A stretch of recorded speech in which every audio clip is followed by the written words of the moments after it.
말 내가 그니라. 마가복음 14장 53절에서 72절 다 찾으신 줄로 믿고 다 같이 한번 읽어보도록 하겠습니다. 저희가 예수를 끌고 대제사장에게로 가니 대제사장들과 장로들과 서기관들이 다 모이더라. 베드로가 예수를 멀찍이 쫓아 대제사장의 집들 안까지 들어가서 하속들과 함께 앉아 불을 쬐더라. 대제사장들과 온 공회가 예수를 죽이려고 그를 칠 증거를 찾되 얻지 못하니 이는 예수를 쳐서 거짓 증거하는 자가 많으나 그 증거가 서로 합하지 못함이라. 어떤 사람들이 일어나 예수를 쳐서 거짓 증거하여 가로되 우리가 그의 말을 들으니 손으로 지은 이 성전을 내가 헐고 손으로 짓지 아니한 다른 성전을 사흘에 지으리라 하더라 하되 오히려 그 증거도 서로 합하지 않더라. 대제사장이 가운데 일어서서 예수에게 물어 가로되 너는 아무 대답도 없느냐? 이 사람들의 너를 치는 증거가 어떠하냐 하되 잠잠하고 아무 대답도 아니하시거늘 대제사장이 다시 물어 가로되 네가 찬송받을 자의 아들 그리스도냐? 예수께서 이르시되 내가 그니라. 인자가 권능자의 우편에 앉은 것과 하늘 구름을 타고 오는 것을 너희가 보리라 하시니 대제사장이 자기 옷을 찢으며 가로되 우리가 어찌 더 증인을 요구하리요? 그 참남한 말을 너희가 들었도다. 너희는 어떻게 생각하느뇨 하니 저희가 다 예수를 사형에 해당한 자로 정죄하고 혹은 그에게 침을 뱉으며 그의 얼굴을 가리우고 주먹으로 치며 가로되 선지자 노릇을 하라 하고 하속들은 손바닥으로 치더라. 베드로는 아래 뜰에 있더니 대제사장의 비자 하나가 와서 베드로의 불쬐을 보고 주목하여 가로되 너도 나사렛 예수와 함께 있었도다 하거늘 베드로가 부인하여 가로되 나는 네 말하는 것이 무엇인지 알지 못하고 깨닫지도 못하겠노라 하며 앞들로 나갈새 비자가 그를 보고 곁에 서 있는 자들에게 다시 이르되 이 사람은 그 당이라 하되 또 부인하더라. 조금 후 곁에 서 있는 사람들이 다시 베드로에게 말하되 너는 갈릴리 사람이니 참으로 그 당이니라. 베드로가 저주하며 맹세하되 나는 너희의 말하는 이 사람을 알지 못하노라 하니 닭이 곧 두 번째 울더라. 이에 베드로가 예수께서 자기에게 하신 말씀 곧 닭이 두 번 울기 전에 내가 세 번 나를 부인하리라 하심이 기억되어 생각하고 울었더라. 아멘. 지난 줄거리를 한번 보겠습니다. 예수님이 이제 유월절 식사를 마치시고 제자들과 함께 겟세마네 동산에 올라가시죠. 예수님께서 이제 갑자기 이제 겟세마네 동산에 올라가시면서 제자들에게 이렇게 얘기하시는 거예요. 너희가 다 나를 버리리라. 이는 성경에 기록되어 있다라고 얘기를 하죠. 베드로가 이 말을 듣고 우리가 주님을 버리지 않겠습니다라고 얘기를 하죠.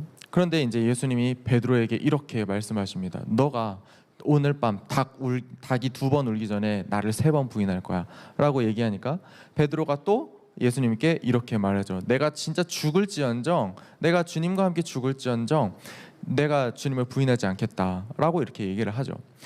그 얘기가 있고 나서 겟세마네에 도착하셔서 예수님이 이제 베드로, 야고보, 요한을 따로 데리시고 더 깊은 곳으로 들어가셔서 이제 기도해라 라고 얘기하시는데 예수님의 표정이 지금까지 봤던 그런 어떤 담담한 모습과는 전혀 다른 아주 그냥 벌벌 떠시는 그런 모습인 거예요. 이 세 제자한테 예수님이 이렇게 얘기하죠. 내가 진짜 너무 괴로워서 죽을 것 같아 하면서 나를 위해 기도해줘. 나와 함께 깨어서 기도하자라고 얘기하시죠. 그런데 이 제자들 예수님이 뭐 고난받고 죽을 거야 라고 그렇게 얘기해 놓고서는 진짜 죽을 딱 그 직면에 돼 있으니까 예수님이 벌벌 떠시는 거 보고 어떻게 이게 메시아의 모습이지? 하면서 이제 이게 맞아? 라면서 혼란스러워하는 거죠.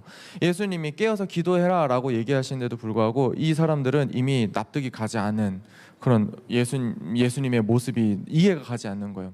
그러니까 기도에 집중할 수 있었을까요? 꾸벅꾸벅 졸고만 있었죠. 그러고 나서 가룟 유다가 사람들을 끌고 예수님을 잡으러 왔죠. 이 깨어서 준비 못한 이 제자들은 속수무책으로 당할 수밖에 없었던 거예요. 예수님을 끌고 가려는 이 가룟 유다를 보면서 예수님은 어떻게든 이제 보호하고 막 이렇게 해야 되는데 예수님의 제자들이 이제 예수님을 버리고 뿔뿔이 흩어져 버립니다. 그래서 저번 주 말씀 맨 마지막에 뭐라고 돼 있었어요? 어떤 한 사람이 혼니부를 이제 혼이불을 입고 이제 따라갔는데 사람들이 잡으려고 하니까 모든 걸 다 버려두고 벌거벗은 채로 도망했다라고 하잖아요. 정말 예수님밖에 없는 그 발가벗겨진 도망간 아무도 이제 있지 않은 다 버림당한 그 상황 가운데 예수님이 남아 있었습니다. 근데 예수님이요 제자들한테 얘기할 때 정말 두려워서 벌벌 떠는 그 모습과 가능하시지 않습니까? 내가 진짜 나 솔직히 두렵습니다 하면서 다른 방법이 있습니까? 이 잔을 내게서 옮겨주시옵소서라고 얘기를 하지만 그래도 내 뜻대로 마시고 하나님의 뜻대로 이거를 다 이루어달라라고 얘기를 하시죠. 솔직하게 털어놓으면서도 한편 하나님 아버지께 순종하겠다라는 그 철저한 믿음이 있었기 때문에 예수님은 사람들에게 벌벌 떨면서 끌려가는 게 아니라 아주 차분하게 자신 앞에 놓인 그 고난의 길을 걸어갔다라고 얘기했습니다. 그래서 오늘은 홀로 서서 하시는 한마디 말 내가 그니라 라는 제목으로 이제 말씀을 한번 나눠 볼게요. 53절에서 59절을 다시 읽어보겠습니다. 저희가 예수를 끌고 대제사장에게로 가니 대제사장들과 장로들과 서기관들이 다 모이더라. 베드로가 예수를 멀찍이 쫓아 대제사장의 집들 안까지 들어가서 하속들과 함께 앉아 불을 쬐더라. 대제사장들과 온 공회가 예수를 죽이려고 그를 칠 증거를 찾되 얻지 못하니 이는 예수를 쳐서 거짓 증거하는 자가 많으나 그 증거가 서로 합하지 못함이라. 어떤 사람들이 일어나 예수를 쳐서 거짓 증거하여 가로되 우리가 그의 말을 들으니 손으로 지은 이 성전을 내가 헐고 손으로 짓지 아니한 다른 성전을 사흘에 지으리라 하더라 하되 오히려 그 증거도 서로 합하지 않더라. 이 예수님을 끌고 오자마자요 대제사장들 서기관들 장로들은요 다 모여서 예수님을 죽일 그 명분이 뭐가 있을까 하면서 서로 의논을 하기 시작합니다. 그러면서 사람들이 증거를 다 대는데요 하나같이 거짓 증거예요. 가공한 어떤 거짓말인 거예요. 이 사람들 진짜 예수를 죽이고 싶어서 막 거짓 증거를 대지만요 그게요 서로 안 맞아서 그냥 거짓말인 게 다 탄로가 나버리는 상황입니다. 그냥 예수님을 죽이고 싶은 감정만 지금 남아있는 상태예요. 예수님을 이제 어떤 사람이 예수님을 죽일 명분으로 성전에 대한 이야기를 꺼냅니다. 이 사람이 성전을 자기가 무너뜨리고 그리고 3일 만에 다른 성전, 손으로 짓지 않은 다른 성전을 세운다고 얘기했습니다 라고 알리바이를 댔어요. 예수님이 성전에 대해서 성전이 무너질 겁니다 라고 예언한 사실은 있어요. 하지만 예수님이 직접 이 성전을 무너뜨리겠다고 얘기한 적은 없었거든요. 우리가 저번에 봤던 그 설교 그 내용을 한번 살펴보면요 예수님이 이 성전이 무너질 거다라고 얘기하면서 제자들한테 언제 무너지냐면 가증한 것이 거룩한 곳에 멸망에 가증한 것이 거룩한 곳에 선 것을 보거든 너희는 피해라. 그때 성전이 무너진다라고 얘기하셨어요. 예수님이 스스로 성전을 무너뜨리겠다고 얘기하신 적이 없어요. 그런데 이 사람들은 뭐라고 그래요? 예수님이 성전을 무너뜨릴 거다라고 얘기를 하는 거예요. 그리고 자기가 손으로 짓지 않은 다른 성전을 세울 거다라고 얘기해요. 50보 100보 양보해서 요한복음은 이제 예수님이 성전에 대해서 이렇게 얘기를 하고 있거든요. 이렇게 얘기합니다. 예수님이 이 성전을 헐어라. 그러면 내가 3일 만에 다시 세우겠다. 그러니까 유대인들이 이렇게 말해요. 이 성전을 짓는 데만 46년이 걸렸는데 네가 3일 만에 다시 세울 수 있겠느냐라고 얘기해요. 예수님이 다시 세우겠다라는 말을 한 건 있어요. 하지만 여전히 예수님이 직접 무너뜨리겠다라고 얘기한 적은 없습니다. 게다가 이 요한은요 요한복음에 이렇게 해설을 추가해요. 그러나 예수님이 말씀하신 성전은 자기 몸을 두고 하신 말씀이었다. 그러니까 예수님이 성전을 무너뜨리고 성전이 무너지고 내가 성전을 다시 세우겠다라고 얘기한 거는 성전 어떤 건물을 다시 세우자고 한 게 아니라 예수님이 죽고 3일 만에 부활할 거다라는 것을 가리키는 거였어요. 어찌 됐든 어떤 한 사람이 예수님이 성전을 자기가 무너뜨리고 3일 만에 다시 일으키겠다라고 얘기를 했어요 라고 한 이 증거는요 거짓이 탄로 나는 거예요. 예수님은 그렇게 얘기한 적도 없고 이 앞뒤가 전혀 안 맞는 거예요. 그렇게 어떤 증거를 막 사람들이 얘기를 해도요 그게 앞뒤가 다 안 맞아요. 다 거짓 증거였기 때문에요. 거짓 증거를 대면 될수록 드러나는 건 이 사람들이 얘기한 건 다 거짓이라는 것과 그리고 예수님은 진짜 거짓말을 하지 않았다라는 것, 예수님은 정말 진실되게 죄를 한 번도 짓지 않았다라는 것만 드러날 뿐이었어요. 예수님은 정말 죽을 이유가 하나도 없는 거예요. 그 사람이 이 예수님이 이제 끌려와서 어떤 명분으로 사람들이 이 사람들은 이 죽일 이유가 아무도 없는 이 예수님을 어떻게 하면 죽일 수 있을까라고 하면서 억지 주장을 계속 펼치고 있는 겁니다. 예수님은요, 사람들이 제시하는 이 거짓 증거를 들으시면서요, 그냥 아무 말도 안 하세요. 그냥 침묵하십니다. 그냥 가만히 계세요. 그렇게 계십니다. 그리고 이제 대제사장이 예수님께 말을 걸기 시작합니다. 60절에서 65절 보면요, 대제사장이 가운데 일어서서 예수에게 물어가로되 너는 아무 대답도 없느냐? 이 사람들의 너를 치는 증거가 어떠하냐 하되 잠잠하고 아무 대답도 아니하시거늘. 대제사장이 다시 물어가로되 네가 찬송받을 자의 아들 그리스도냐? 예수께서 이르시되 내가 그니라. 인자가 권능자의 우편에 앉은 것과 하늘 구름을 타고 오는 것을 너희가 보리라 하시니, 대제사장이 자기 옷을 찢으며 가로되 우리가 어찌 더 증인을 요구하리요? 그 참남한 말을 너희가 들었도다. 너희는 어떻게 생각하느뇨? 하니 저희가 다 예수를 사형에 해당한 자로 정죄하고 혹은 그에게 침을 뱉으며 그의 얼굴을 가리우고 주먹으로 치며 가로되 선지자 노릇을 하라 하고 하속들은 손바닥으로 치더라. 이제 이 사람들이 거짓 증거를 막 대는데도요, 앞뒤가 안 맞아, 아구가 안 맞아요. 전혀 쓸모없는 그런 말들 뿐이에요. 그러니까 대제사장이 이제 심기가 불편해서 이제 일어납니다. 그러고 나서 아무 말도 안 하는, 정말 수많은 말들이 오고 가는 가운데 아무 말도 안 하는 예수님께 이렇게 묻습니다. 너는 아무 대답도 안 하느냐? 아무 대답도 안 하냐? 라고 물어보는 거예요. 이게요, 어떤 예의를 차려서 이렇게 하는 게 아니에요. 아무 대답도 없으십니까? 뭐 하실 말씀이라도 없나요? 라고 얘기하는 게 아니라요, 되게 비아냥거리면서 얘기하는 거예요. 너 어디 건방지게 입을 닫고만 있어? 딱 이렇게 얘기하는 거예요. 너 이 사람들 얘기하는 거 듣고 있냐? 너 죽이려고 지금 이렇게 얘기하는 거야. 어디 건방지게 아무 말도 안 해. 죄인 취급받는 사람이 하면서. 그래서 이 사람들의 치는 증거가 어떠하냐? 라고 물어보죠. 야, 마음에 안 들어? 뭐 마음에 안 들어? 너를 죽이려는 그 명분이 마음에 안 드니? 너가 생각하기에는 어떤 명분이 너한테 좋을 것 같아? 라고 이제 물어보는 거예요. 근데 예수님이 뭐라고요? 그 말에 아무 대답도 안 합니다. 진짜 그냥 기싸움이 팽팽하죠. 오히려 예수님이 대제사장을 막 이렇게 침묵으로 누르는 듯한 그런 느낌을 받아요. 대제사장은 진짜 그냥 한마디로 빡이 쳤어요. 왜냐하면 유대인들의 종교에 있어서는 최고 권위자거든요. 이 유대인의 종교의 최고 보스예요. 이 대제사장의 말을 귓등으로도 안 듣는 듯한 예수님 보면서 이 자식이 나를 무시해? 라는 생각이 드는 거죠. 이 자식이 나를 무시해? 저번 성전 때도 자기가 무슨 권위로 막 이렇게 한다더니 이 자식이 이제 내 말에도 무시하는 거야? 라면서 생각을 하는 거죠. 근데 이제 반대로 생각을 하는 거예요. 진짜 이 사람이 나보다 더 높은 존재로 자기를 생각하는 건가? 라는 생각이 들어요. 네가 뭔데? 하면서 네가 뭔데? 선지자 노릇이야? 뭐 사람들 가르치고 하니까 선지자 같은데 선지자는 아닌 것 같고 더 높은 사람 같고 뭔가 제사 같은데 대제사장인 내 말을 듣지도 않는 것 같고 그럼 뭐야? 이렇게 생각하다가 이제 문득 뭐가 하나 딱 떠오르는 겁니다. 이 자식 자기를 그리스도라고 생각하는구나.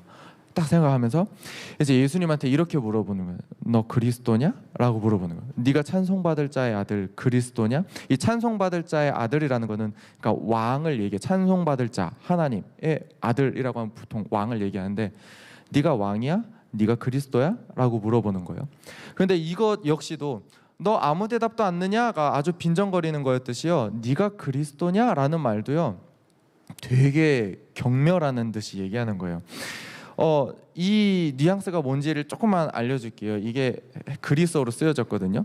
근데 이게 뭐라고 하냐면 she, a, 크리스토스예요. 그러니까 she는 너고 a는 비동사예요. 그리고 크리스토스는 그리스도인데 you are Christ 이 말이거든요.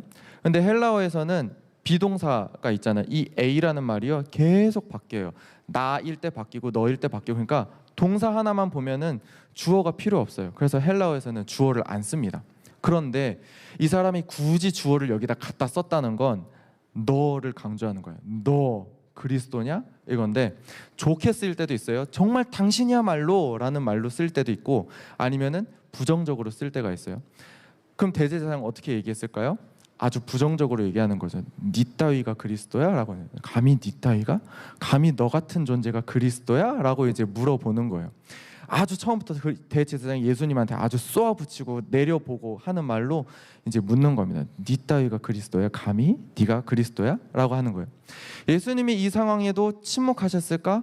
예수님이 처음으로 이제 말을 하십니다. 그래, 나다라고 해요. 내가 그니라라고 했는데요, 예수님은 딱 두 단어만 얘기합니다. I am. 그래 나다라고만 얘기하세요. 그러면서 무슨 말을 하냐면 인자가 권능자의 우편에 앉는 것과 그리고 하늘 구름을 타고 오는 것을 너희가 보리라 라고 얘기를 하세요. 이거는 지금 두 말씀을 인용한 건데, 하나는 시편 110편 1편 1절이거든요. 하나님의 동등된 권위를 가진 자가 하나님의 우편에 앉을 거다라는 내용이에요. 그러니까 예수님은 자기를 뭐라고 얘기하냐면 하나님과 동등한 권위를 가진 사람이다, 가진 존재다, 내가 그런 존재다라고 얘기하는 거예요. 그리고 하늘 구름을 타고 오리라라고 얘기하는 거는 다니엘 7장 13절의 내용이에요. 이거는 또 무슨 얘기냐면요, 그 얘기예요. 다니엘이 뭐라고 얘기하냐면 환상 중에 인자가 하늘 구름을 타고 와서 이 모든 자들을 섬길 거다. 그러니까 왕으로 온다라는 얘기가 담겨 있어요. 하나님께서 그 사람에게 모든 권세를 주시고 모든 자를 다스리게 한다라는 내용이 담겨 있어요. 그러니까 예수님은 내가 그리스도다라고 얘기하시면서 내가 왕으로 왔다, 모든 사람을 다스리러 왔다라고 대제사장에게 아주 떳떳하게 얘기를 하는 거예요. 선포하는 거예요. 지금까지 자신의 존재를 가려왔던 예수님이요, 내가 그다라고 하면서 내가 그리스도야 라고 하면서 그 한마디를 여시는 겁니다. 대제사장이 이 말을 듣고요, 뭐라고 얘기하냐면은 첫째로 옷을 찢어요. 이 이스라엘에서 자기 옷을 찢는다는 건 아주 격한 분노, 격한 어떤 슬픔을 나타내는데요, 옷을 확 찢으면서 말하기를 어찌 우리가 더 많은 증인이 필요하느냐, 니네가 들었냐, 이 말, 이 참남한 말을 들었냐, 이 분수에 맞지 않는 말을 들었냐 라고 사람들한테 얘기를 합니다. 그러니까 사람들이 뭐라고 하냐면 야, 이 자식 신성모독이야 하면서 이제 예수님을 막 갈구고 욕하고 조롱하고 때리고 침뱉고 막 별의별 일이 다 일어나기 시작하는 거예요. 니 따위가 그리스도냐라고 하면서 사람들이 막 달겨들어요, 예수님한테. 그러면서 막 욕하고 침뱉고, 그래? 너 그리스도야? 너 선지자야? 뭐 네가 선지자라도 돼? 하면서 그럼 선지자야? 그러면 한번 맞춰봐 하면서 예수님의 눈을 딱 가리면서 이제 예수님의 얼굴을 주먹으로 치고 뺨을 때리고 막 난리가 나요. 그러면서 누가 때렸는지 맞춰봐. 너 선지자 양반이잖아. 너 선지자잖아. 맞춰봐 한번 하면서 예수님은 막 조롱하기 시작하고 예수님을 막 때리기 시작합니다. 그렇게 예수님은요, 지금까지 거짓 증거를 대는 사람들 앞에서 아주 그냥 아무 얘기 안 할 정도로 정말 자신이 죽을 이유가 전혀 없어요. 자신을 건드린 사람이 아무도 없다는 것을 깨달으면서도요, 내가 그리스도다라는 그 진실 한마디를 내뱉었을 뿐인데요, 그 분위기가 싹 바뀌어버리는 거예요. 사람들이 이제 예수님을 죽일 명분을 찾았다고 하면서 이제 예수님을 막 몰아대기 시작하는 거예요. 이것을 본 대제사장은 뭐라고 얘기했을까요? 이제 잡았다, 요놈 이제 사형감이다, 이제 너는 사형감 확정이다, 이렇게 생각을 하는 겁니다. 그렇게 분위기는요 싹 바뀌기 시작합니다. 그리고 이것을 목격이 아니라 이제 듣는 한 사람이 있었죠. 베드로가 예수님의 뒤를 따라왔었어요. 22절에서 25절 한번 22절에서 25절이요? 아니요. 66절에서 72절에 죄송해요.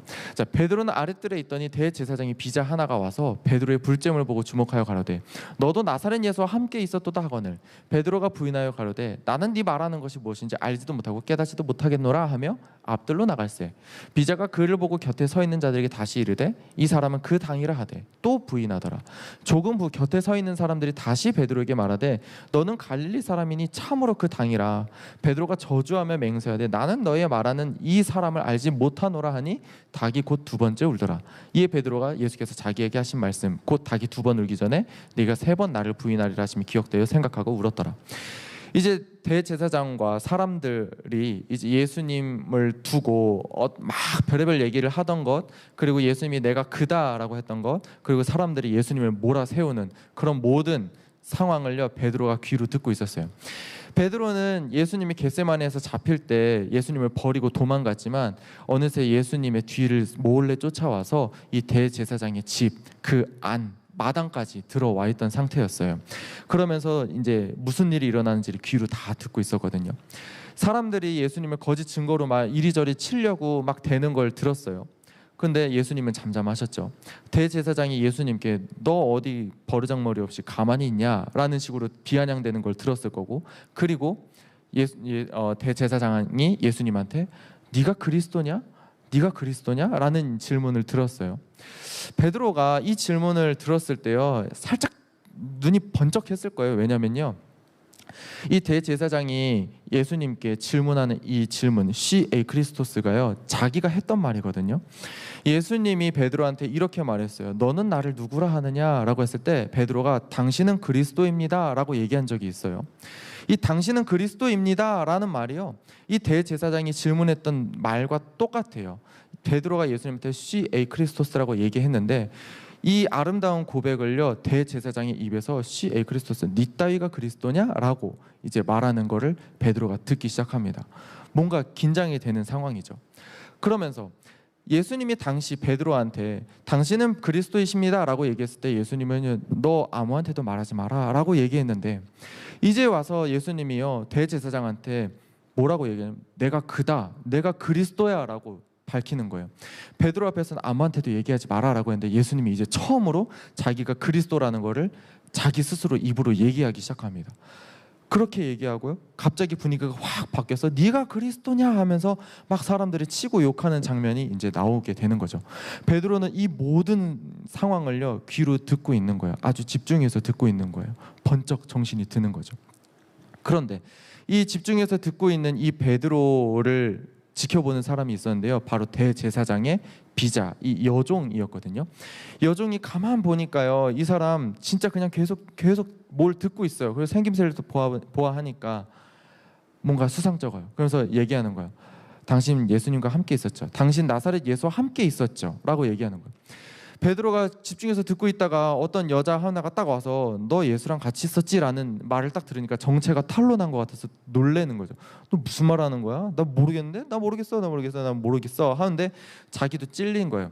앞마당 앞 그 대제사장의 집 마당 그 깊숙한 안쪽까지 들어가서 듣고 있다가요, 이 너 예수와 같이 있었지라는 그 말을 듣고 찔끔해가지고 아니야 하면서 이제 슬금슬금 이제 입구 쪽으로 이제 피합니다.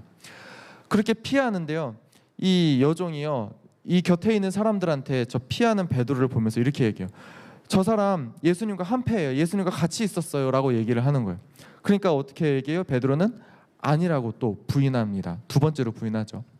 그러면서 이제는 곁에 선 사람들이요 베드로한테 이렇게 얘기해요. 너 갈릴리 사람 맞지? 진짜 너 예수랑 한패구만 라고 얘기해요. 그 당시 갈릴리 사람들의 그 특유한 사투리가 있었다고 해요. 이 베드로의 말투를 딱 듣고서는요, 야 너 갈릴리 사람 맞네 라고 단박에 알아차려요. 그리고 너 예수랑 같이 있었지 라고 얘기해요. 그러니까 베드로가요 진짜 저주하면서 맹세를 했다고 합니다. 나 진짜 니네가 말하는 저 사람 나 몰라 라고 얘기를 해요. 그때 닭이 이제 꽃기호하고 우는 걸 듣습니다. 이 마가는 이 꽃기호하고 우는 걸 두 번째라고 이렇게 얘기를 해요. 첫 번째는 언제 울었지? 잘 몰라요. 아무튼 닭은 두 번 울었습니다. 진짜 예수님이 말씀하신 대로요, 닭이 두 번 울기 전에 베드로가 예수님을 세 번 부인하는 상황이 벌어졌어요. 예수님이 베드로한테 네가 닭이 두 번 울기 전에 나를 세 번 부인할 거다라고 얘기했을 때요, 베드로는 내가 죽는 한이 있더라도 당신 부인하지 않을 겁니다라고 얘기했거든요. 아주 자신만만하게 얘기했어요. 그런데 정신을 차리고 보니까 자기는 이미 예수님을 부인한 사람이 되어 있었습니다.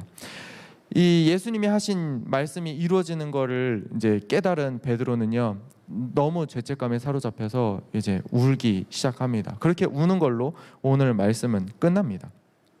오늘의 말씀을 통해서 우리는 두 가지를 이제 들여다볼 수 있어요. 두 가지의 교훈이 우리 앞에 주어집니다. 첫째는요, 하나님의 말씀은 때로는 슬픔 가운데 이루어진다는 거예요. 슬픔 속에서 깨달아진다는 거예요. 오늘 베드로가 예수님을 부인하고 저주하는 그 슬픈 상황 가운데 예수님의 말씀이 이루어지고 있다는 걸 깨달은 것처럼요, 우리의 삶에서도요 항상 기쁨 속에서 하나님의 말씀을 깨닫지는 않아요. 슬픔 속에서 하나님을 부인하는 가운데 슬픔 속에서 하나님의 말씀이 깨달아지기도 합니다. 어떻게 깨달아지냐면요, 예를 들면 이렇게 깨달아지는 거예요. 예수님이 우리 모든 사람을 이웃을 용서하고 사랑하라라고 가르치셨잖아요. 그러니까 우리는 이웃을 사랑하고 또 용서해야 돼요. 근데 그게 쉽나요? 쉽지 않아요.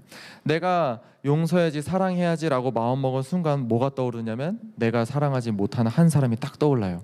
그러면은 속이 어떻게 돼요? 뒤집어져요. 어떻게 뒤집어져요?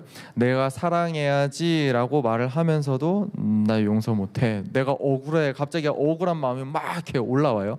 사랑해야지, 용서해야지라는 말씀이 떠오르면서 동시에 내 억울한 모든 상황이 막 떠오르기 시작해요. 그래서 막 서로 뒤엉켜서 막 싸우고 지지고 볶고 하다가 누가 이겨요? 가끔씩 나 저 새끼 진짜 용서 못해. 내가 죽어도 용서 못해라는 말이 이렇게 떠오를 때가 있어요. 그때 갑자기 이렇게 떠오르는 생각이 나 진짜 죄인 맞구나라는 생각이 떠올라요. 내가 진짜 죽어도 저 사람 용서 못하겠어. 진짜 용서 못하겠어요. 나 하나님이라고 고백할 때가 있어요. 그때 내가 진짜 죄인이라는 게 한 번씩 떠오를 때가 있어요. 내가 진짜 못난 사람이구나. 하나님이 나 사랑하셔서 나 하나님의 자녀로 살라고 나를 구원해 주셨는데 나는 진짜 사랑받지 못할 사람인데 하나님께 사랑받았는데 나는 저 사랑받지 못한다고 생각하는 저 사람 사랑하지 않겠다고 사랑하지 못하겠다고 예수님한테 이렇게 대항하는 거 봐. 나 진짜 죄인 맞나 보다라는 생각이 떠오르게 돼요. 그렇게 내가 하나님의 말씀을 부인하고 거절하는 가운데 내가 진짜 죄인 맞구나라는 생각이 떠오르고 그리고 내가 이 지독한 죄를 나 스스로 해결하지 못하는구나라는 비참함도 생기고요. 그리고 이 죄 때문에 예수님이 고통을 당하셨구나. 이 지독한 죄가 너무너무 지독해서 예수님이 고통받을 수밖에 없는 그런 죄였구나라는 사실을 떠오르게 됩니다. 진짜 예수님이 죽지 않으면 내 죄가 해결받을 수 없었겠구나라는 사실이 떠오릅니다.